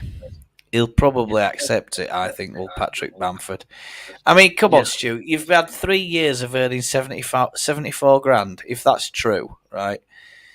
It's not like you need the money, is it? And 35 grand a week. I mean, come on. There are folk who I don't even earn that in a bloody year. 35 grand. He earns it in a bloody week. I know. It's insane. And there are a lot of people out there as well that they'll be saying exactly the same thing. Should he stay or should he go? I think if we could get an offer for him, take it. I think I'd take it. It doesn't matter how much it is. But I did hear. I mean, it's like anything else, isn't it? Apparently, there was a £30 million release clause in his contract. Right. We aren't getting that. Is that true? I don't know. I'd love to see it. I would love to see a player contract. I bet they're absolutely hilarious. All 5 are capable of doing a job, but as you can say, we can keep Bamford fit, motivated. I think for me, is it the management? Is it the tactics? Is it the fact we've had 4 managers? I don't think it is. I really don't think it is. I mean, people talk about hold-up play and all the rest of it. If you look at his stats, it's something like per goal is about 350 minutes per goal. And his holding up play hasn't been that great this season either. You look at the stats and stuff; it tells you everything. I did see somewhere about Patrick Bamford's stats, and even I was surprised at just how bad some of them actually are.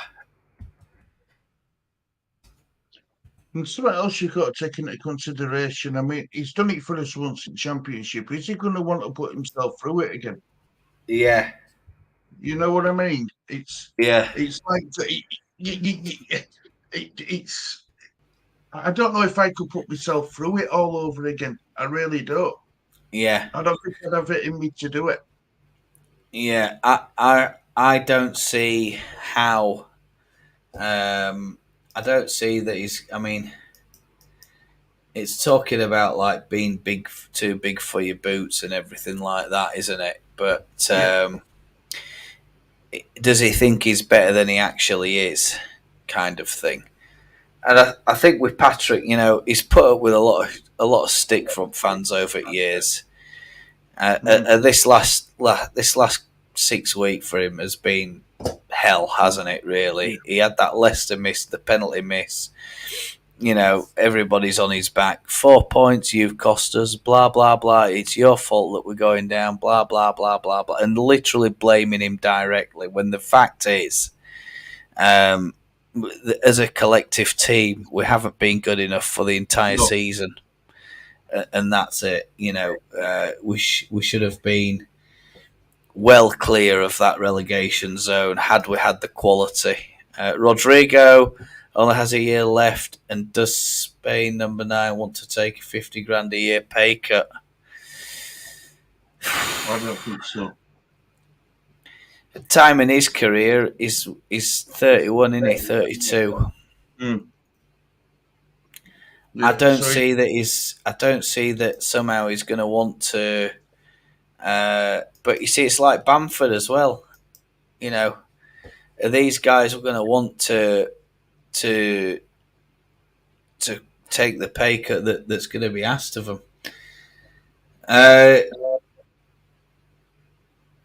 Let's have a look. 0.24 goals per 90. 4 goals in total. 83rd in the 83 percentile.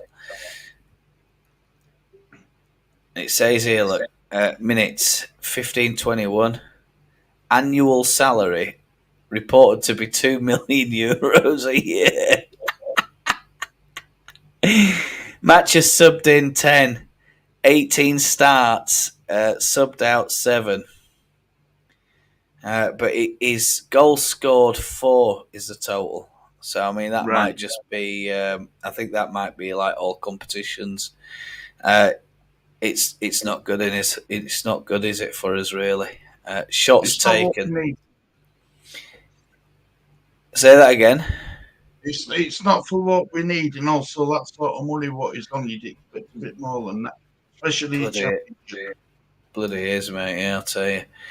Shots taken 36 per 90. He gets 2.13 shots. Shots on target 17 out of 36. Shots off. This is the big one, isn't it? 1.2. 19 shots out of 36 off target. Conversion rate 11%.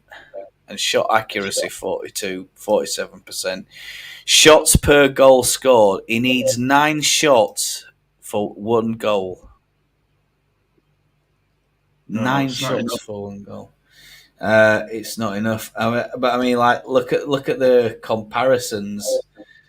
He's at the bottom there, isn't he? And I mean, there's some half decent players there. You would think Sterling, Abraham, Ollie Watkins.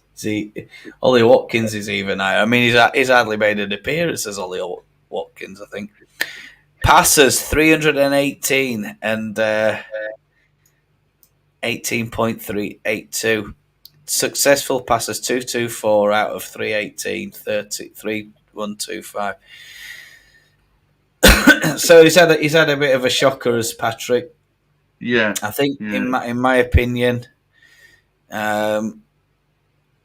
I think I'll be disappointed to see him go, but I think it'll be a good thing for us.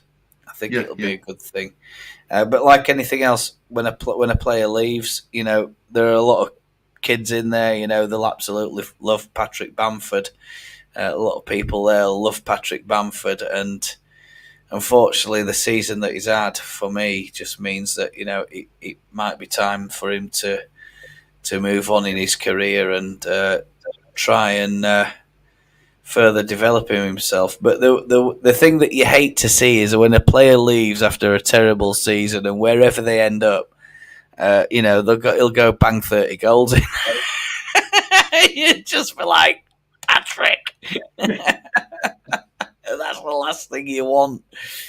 So yeah, it's a sad one for Patrick. I think see the back of Patrick. That's it, done. Right, next. Hold on. What happened there? There we go. Sonny Perkins. Keep. 100% keep. 100% keep. Definitely. Yep. He's had a couple of outstanding seasons for us, I think. He should have been put in the first team more often. I agree. Rodrigo. Love to keep him, but I just think I think he'll be snapped up. Someone's going to come in for him and I agree with you.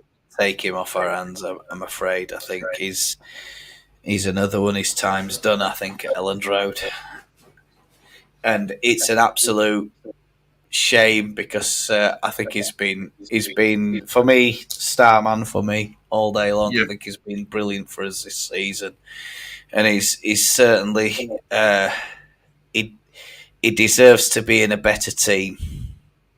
I think a bigger club. He doesn't deserve to be in the Championship. He certainly deserves to be La Liga or Premier League. So good for him. Oh my God, Stu, should he stay? Should he go? Jorginho Rutter. What should we do with him? I think we need to get Say again. I was about to say I think we need to keep him, but then I'm looking at that price tag we paid for him. I think we look. I think he deserves. I think we've got to see what it's about. Do you know what I mean? It's not like he's had any opportunities to show what he can do. He's had cameos of 10 minutes here or 5 minutes there. It's not enough. Let's see what he's like from in Championship starting games, being a star, being a number one striker. Because I think getting rid of him is a mistake, Gary. I do. Yeah. Hold on a minute. There we go. Is it that we've paid for him?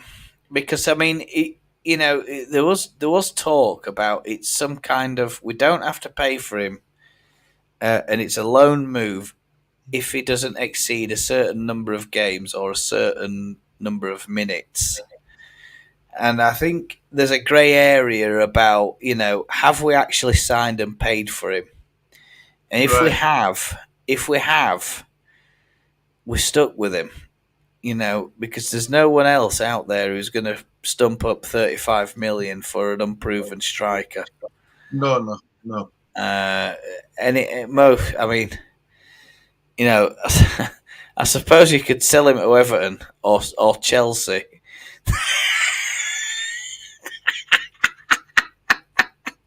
Give Todd Bowley a few light sherbets, and we'll make the deal happen. Well, look, I mean, there's plenty of good footage of him on YouTube. We'll just send him Todd Bowley the link and say, look, Todd, you need to have a look at this bloke. He's currently at Leeds. He's not getting the game. What do you think? Do you fancy your chances? Hey! Get him on the bus down here, man. Oh, dear. Roger. Say again? That one there, I think he's made a good point. What, the one above? We'll be low. Rodrigo, yeah. He ain't going to want to take 50 grand a week pay cut. It's too much. Too much. Unless you're he is a top player, isn't he? And if he probably thinks, I love it at Leeds, I don't want to go anywhere, and I'll probably make it up on a big sponsorship deal anyway. Maybe Adidas will come in and save the day for Leeds and keep him at Elland Road. I mean, Adidas had. They're the ones who got the Paul Pogba deal over the line, when Man United signed him, because Man United weren't going to pay Pogba's asking price, and the rumor is that Adidas stepped in and said, "Look, we want this deal to happen. and we'll fund the difference. Yeah, So yeah. are Adidas going to say, you know what, keep Rodrigo, and we'll bung you 7 million. Nobody needs to worry about it. 7-8 million. Nobody needs to know about it. We'll just keep him at Elland Road, and that's it. Or are they going to say, you know what, we sponsor a lot of other clubs, and we want him to go there? It's amazing how these sports kit manufacturers, how much influence they have over the clubs, isn't it? I think. Yeah. Rutter has the ability to be a great player, but he was the wrong player that we needed at the time. I think so. I think your ink is spot on. I think any money that we have has to be prioritised. We have to be prioritising the defence. I think we have to prioritise the defence. I think we're going to need a bit of investment in midfield, and if Bamford does go, we need another. And Rodrigo does go, I think we're going to need another number 9. Wilfred. Oh God, Wilfred! If you watch this, please stay at Elland Road, Wilfred. You don't need to go. I'm begging, Wilfred. Don't go anywhere. Yeah, please. Yeah. Please, What do you think happened to him in the end, Gary? Because he started off like a house on fire. Then he got the team, and then when he started getting picked again, he was just shaking his head and shrugging his shoulders a lot. You know, I don't know. We can only speculate, but to me, it seemed Allardyce wanted us to keep a shape about us.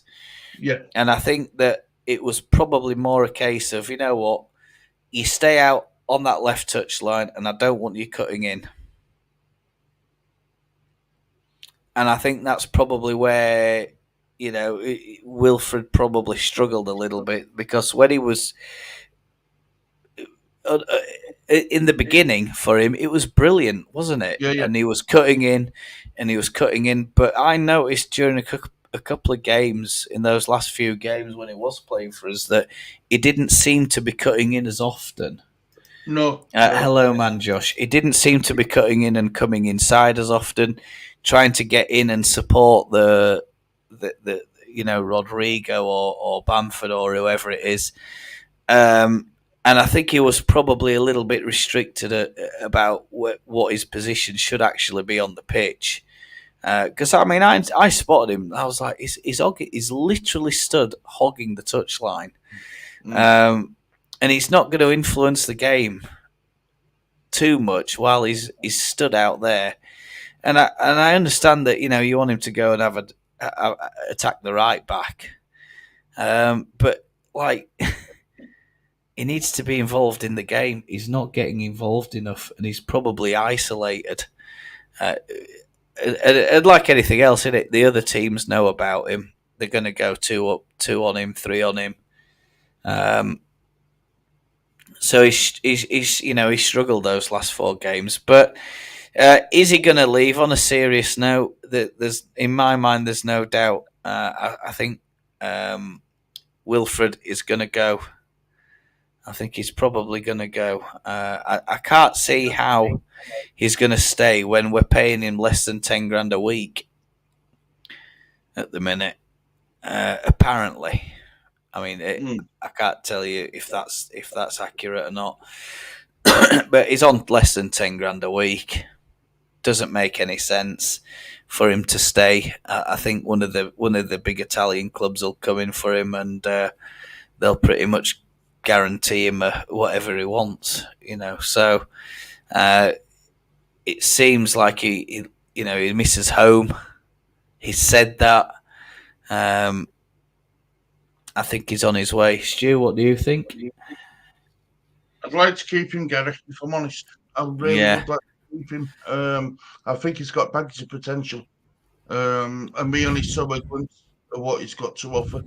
But again, like normally these Italian sides, these like Mancini likes his Italian players to play in the Italian league anyway. He likes them Yeah. playing for Juventus and Roma and Milan clubs. So if he's going to go anywhere, it'll be back to Italy, I think. I met Mancini once, and a long time ago. It was when he was the Man City manager, and I took my wife. I'm a real romantic, you know. I took my wife down to Manchester City training ground.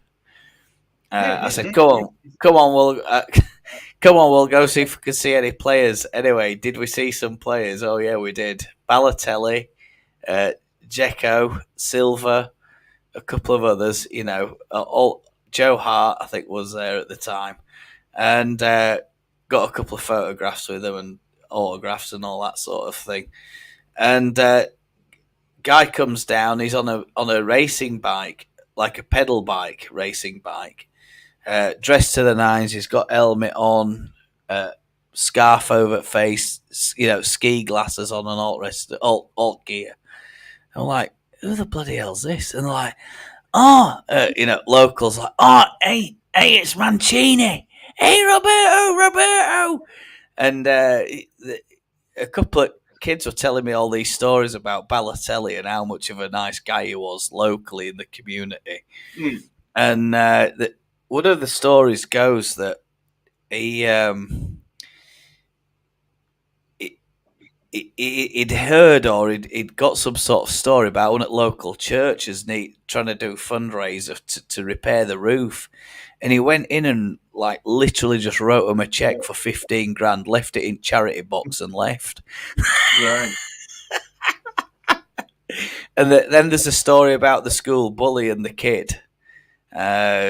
Kid just sitting at Manchester City training ground because he keeps getting bullied, and Balotelli's like, "Well, why are you? Oh, I get bullied at school, blah blah blah." And Balotelli's like, "Oh well, the bullying stops today. Get in." Like, got this kid into Bentley, drove him to school, and walked into school with I want to see the headmaster. I was like, bloody hell. What a guy. Really, really nice guy, Mario Balotelli. Everyone's petrol at a petrol station once as well. Yeah, there's a lot of stories of him doing like these random acts of kindness and stuff like that. A lot of really good words. You know what I mean? He's not in the right place. Oh, I mean, it was eccentric. You know, absolute eccentric, but he's a heart of gold. They all said, I mean, there were about 30 kids there, you know, parents and that. Had a heart of gold. You know, he'd come out and give them boots, footballs, shirts, all this other stuff. Really, really nice fella. Really nice fella. I agree. I think Willie Gnonto has the capability of becoming a phenomenal player under us. I don't think he's going to get it under us, I'm afraid, man, Josh, and play a significant part in a goal scorer for us in the Championship. This is the other. Mate, I don't think he's going to stay. He won't stay at Elland Road. I'm afraid. I want him to stay as much as anybody else. But we just don't have the capacity, I don't think, to contain him. I think he's going to be on his way. If he decides to stay, honestly, it'll be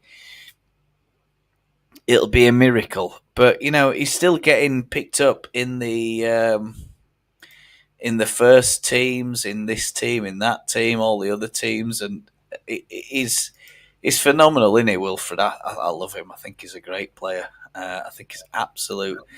He's called up for the Italian squad for the Nations League finals. So he's got his international call up. And it's a semi-final. Oh, hang on. Up and coming. Yeah, it's a semi-final fixture on June the 15th against Croatia. I mean, that'll be ace. Well, I'd love to go to watch that. I could just go with my Wilfred, shirt on. He's a great player. I think he's a great player. Absolutely. His standout moment is, of course, that goal against Manchester United, isn't it? Just going and absolutely trolling Manchester United. That was an absolute belter, was that? Hello, Stu. I just realised you were doing the collab. Yeah, it's a bit. It's an impromptu collab, is this one, man, Josh? It's not really a collab. It was more about if anyone wants to join and stuff like that. And yeah, that's it. So yeah, that's it for the stream. I think I don't see that I've got anything more to add. A lot of stuff on Elland Road. The place is still on fire by the sound of it. When's this protest held for? Is it 12th of June? Say again. When's this protest going to be held? Is it the 12th of June or 14th? Well, I heard 2 dates today on different YouTube channels, but I've not seen anything official. I've heard 14th and I've heard the 10th. I personally hope that they can hold it off until about like the 17th or 18th because I'll be back by then. I'd love to go down with my fork. Keep Radrizzani. I'll probably get battered.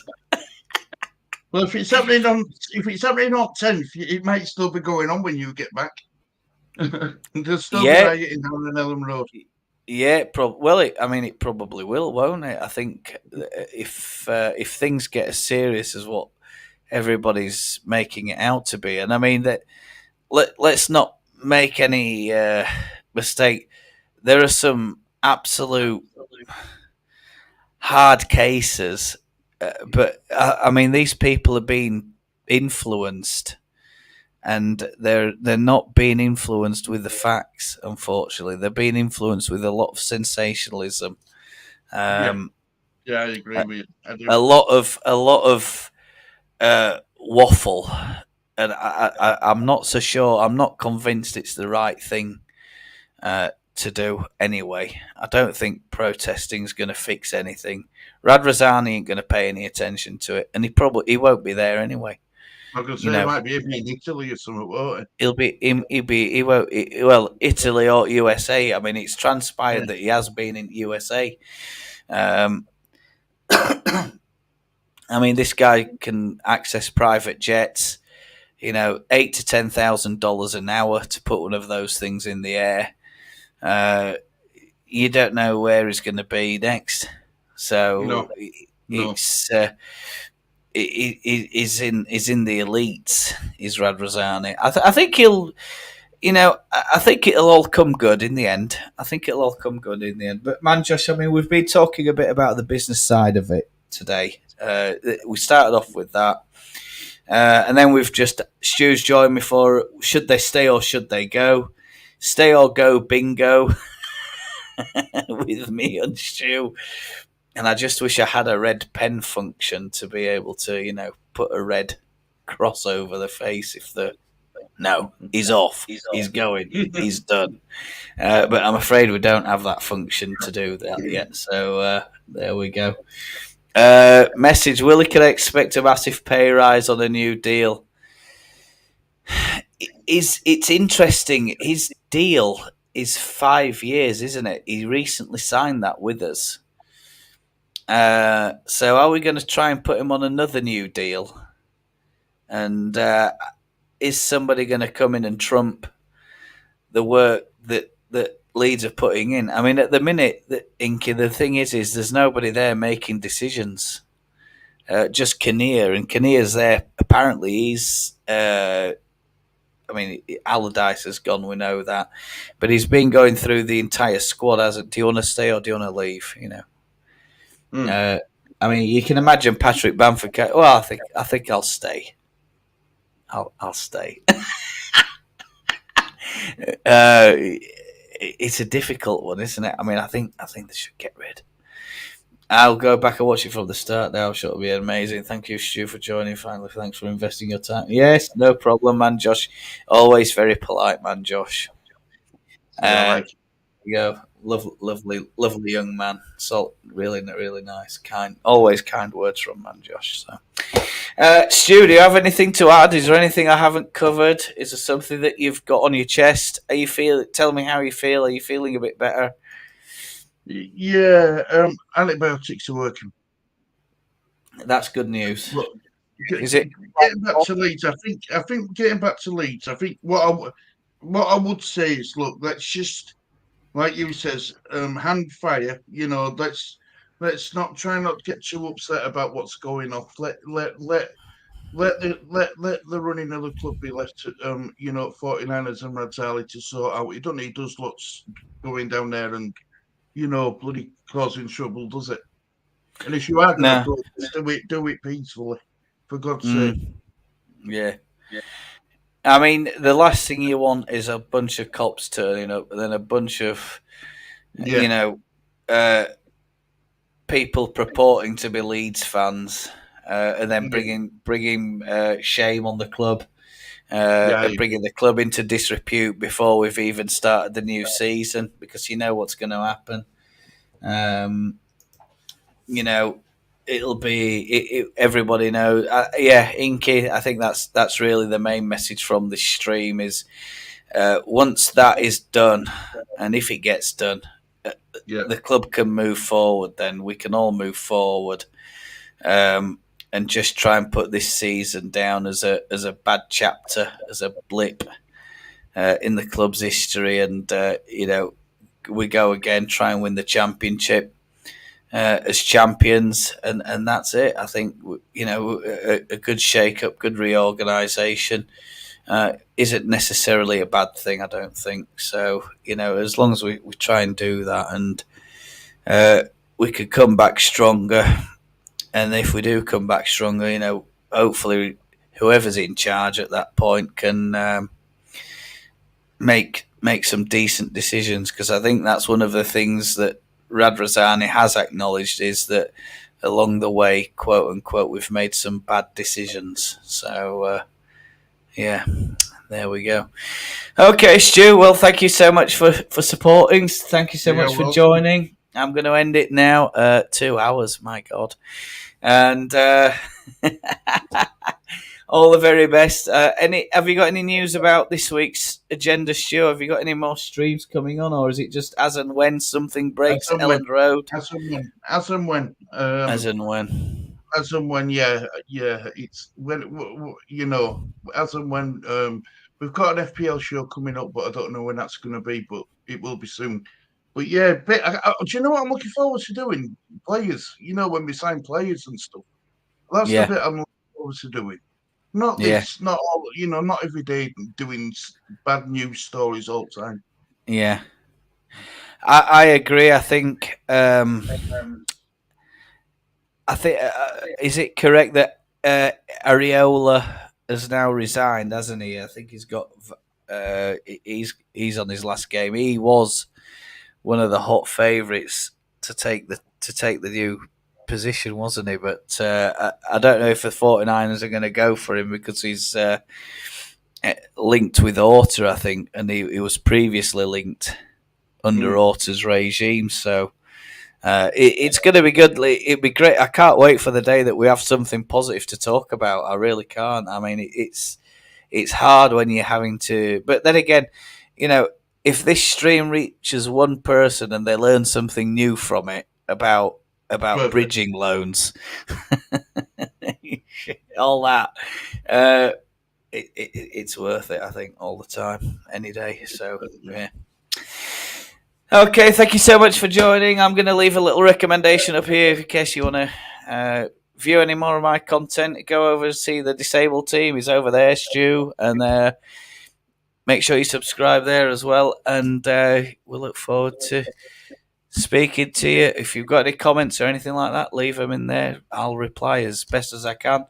Take care of yourselves, and I'll see you all next time. Stu, take care. Take care. All the best. All the best, mate. Take care.